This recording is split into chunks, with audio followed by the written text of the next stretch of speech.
Subscribe करें हमारे channel को और रेगुलर अपडेट पाने के लिए बेल आइकन को प्रेस करना ना भूलें। Hello everyone, welcome to Venus group of commerce.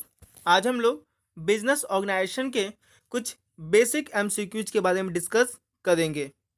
यह बिजनेस ऑर्गेनाइजेशन की सीरीज का सेकेंड पार्ट है और अभी तक आपने अगर इसके फर्स्ट पार्ट को नहीं देखा है तो डिस्क्रिप्शन में लिंक दिया गया है, आप उसके थ्रू जा कर के पहले पार्ट को देख सकते हैं। तो आइए स्टार्ट करते हैं। पहला क्वेश्चन है, partnership is form as a result of licence from government and agreement among individuals, a central legislation, a state legislation. यानी पार्टनरशिप की स्टेब्लिशमेंट कैसे होती है? तो इसका आंसर है एन एग्रीमेंट अमंग इंडिविजुअल्स, यानी दो या दो से अधिक व्यक्ति मिलकर के एक पार्टनरशिप को बनाते हैं। अगला क्वेश्चन देखते हैं। The greatest handicap of a sole trader is small size, limited liabilities, unlimited liabilities, limited capital। यानी एक एकाकी व्यापारी का सबसे बड़ा दोष क्या होता है? Small size, limited liability, unlimited liability या लिमिटेड कैपिटल। तो अगर हम देखें तो small size, unlimited liability, limited capital, ये तीनों के तीनों सोल ट्रेडर के दोष होते हैं। लेकिन यहाँ पे ग्रेटेस्ट हैंडीकैप की बात किया है तो ग्रेटेस्ट हैंडीकैप यानी अनलिमिटेड लाइबिलिटी होगा, क्योंकि असीमित दायित्व सोल ट्रेडर का सबसे बड़ा दोष होता है। अगला क्वेश्चन देखते हैं। अगला क्वेश्चन है, registration of cooperative societies is voluntary, harmful, compulsory और डिजायरेबल। यानी कोऑपरेटिव सोसाइटी की स्टैब्लिशमेंट रजिस्ट्रेशन कराना होता है तो ये कंपलसरी होता है। यानी अगर आप कभी भी कोई कोऑपरेटिव सोसाइटी स्टैब्लिश कर रहे हो तो उसका रजिस्ट्रेशन कराना कंपलसरी है, अनिवार्य है। अगला क्वेश्चन देखते हैं। Partner and firm are mutually related, management, agent, servant, shareholder. तो इसका आंसर एजेंट है, क्योंकि एक पार्टनर और फर्म के बीच में एजेंट का रिलेशनशिप होता है। अगला क्वेश्चन देखते हैं। Procedure for transfer of shares in content in article of association, memorandum of association, prospectus, statement in lieu of prospectus. इसका आंसर है option number 1, article of association. Internal management से related जितने भी रूल्स एंड रेगुलेशन होते हैं उनको article of association में ही describe किया जाता है। अगला क्वेश्चन है, general principle of insurance includes utmost good faith, insurable interest, contribution, all of the above. इसका answer all of the above है, बिकॉज एक जनरल प्रिंसिपल ऑफ इंश्योरेंस में ये सारी की सारी चीज़ें इंक्लूड की जाती हैं। अगला क्वेश्चन है, the risk involve in equity share is maximum, normal, minimum, none. Equity share में सबसे ज़्यादा जोखिम पाया जाता है, इसलिए ऑप्शन नंबर 1 इज राइट। अगला क्वेश्चन देखते हैं। The minimum number of members in a public company must be. यानी एक सार्वजनिक कंपनी में कम से कम कितने सदस्य होने चाहिए? इसका आंसर है ऑप्शन नंबर सेकंड, 7। यानी कम से कम पब्लिक कंपनी में 7 लोग तो होने ही चाहिए। अगला क्वेश्चन देखते हैं। Preference shareholders have normally equal voting rights, no voting rights, limited voting rights, full voting rights. Normally अगर हम बात करें तो जो प्रेफरेंस शेयर होल्डर होते हैं उनको कोई भी वोटिंग राइट, कोई भी मताधिकार नहीं मिलता है। तो ऑप्शन नंबर सेकेंड सही होगा। अगला क्वेश्चन देखते हैं। अगला क्वेश्चन है, the board of directors of a joint stock company is selected bye employees, government, general public, share holders. यानी एक कंपनी में बोर्ड ऑफ डायरेक्टर्स की नियुक्ति कैसे होती है, कौन उनको चुनता है? तो इसका आंसर है शेयर होल्डर्स, यानी वहाँ के शेयर होल्डर्स ही कंपनी के डायरेक्टर्स को चुनते हैं।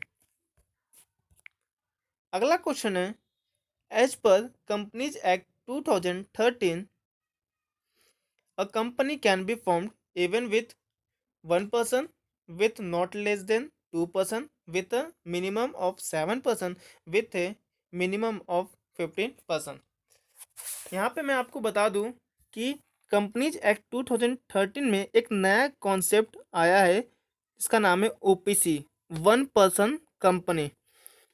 इसके अकॉर्डिंग कोई भी एक व्यक्ति ही किसी कंपनी की इस्टेब्लिशमेंट कर सकता है। तो यहाँ पर इस क्वेश्चन का answer option number 1, even with 1%, यानी एक व्यक्ति के द्वारा भी कंपनी बन सकती है, ये सही होगा। अगला क्वेश्चन देखते हैं। डीजल लोकोमोटिव वर्क्स यानी DLW is an example of public company, public corporation, departmental undertaking, government undertaking. इसका आंसर होगा ऑप्शन नंबर 3, डिपार्टमेंटल अंडरटेकिंग्स।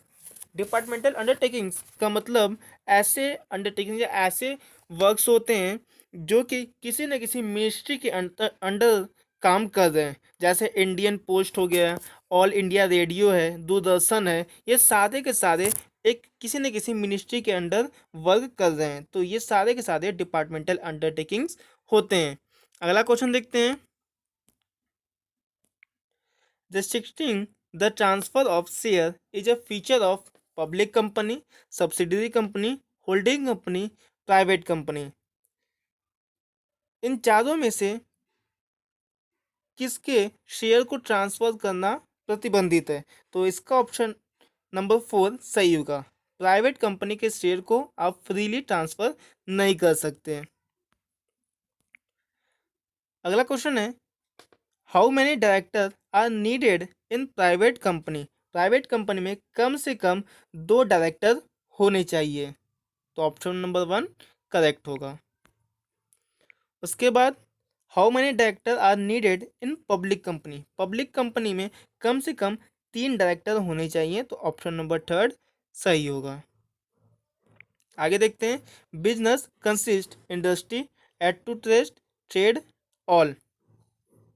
जब भी हम बिजनेस की बात करते हैं तो बिजनेस में जनरली 2 चीज़ें शामिल होती हैं। पहला होता है कॉमर्स और दूसरा होता है इंडस्ट्री। और कॉमर्स में भी 2 चीज़ें शामिल होती हैं, एक होता है ट्रेड और दूसरा होता है एड्स टू ट्रेड। तो इस प्रकार हम देखते हैं कि बिजनेस के अंदर ही ये सारी की सारी चीज़ें आती है। तो यहाँ पे इस क्वेश्चन का answer all of the above होगा कि बिजनेस में ये सारी सारी चीज़ें इंक्लूड होती हैं। आगे देखते हैं। Which one of the following is not a characteristics of a company? कौन सा कंपनी की विशेषता नहीं है? Voluntary association, perpetual existence, unlimited liability, common seal. यहाँ पे अनलिमिटेड लायबिलिटी, असीमित दायित्व कंपनी की विशेषता नहीं है। कंपनी का दायित्व सीमित होता है, लिमिटेड होता है। तो ऑप्शन नंबर 3 सही आंसर होगा। अगला क्वेश्चन है, A joint stock company is an artificial institution, a natural person, an artificial legal person, and fourth option है ट्रस्ट। इसका आंसर होगा an artificial legal person. Joint stock company law द्वारा create किया गया एक आर्टिफिशियल पर्सन होता है। अगला क्वेश्चन देखते हैं। The karta in joint Hindu family business has limited liability, unlimited liability, no liability for debts, joint liability.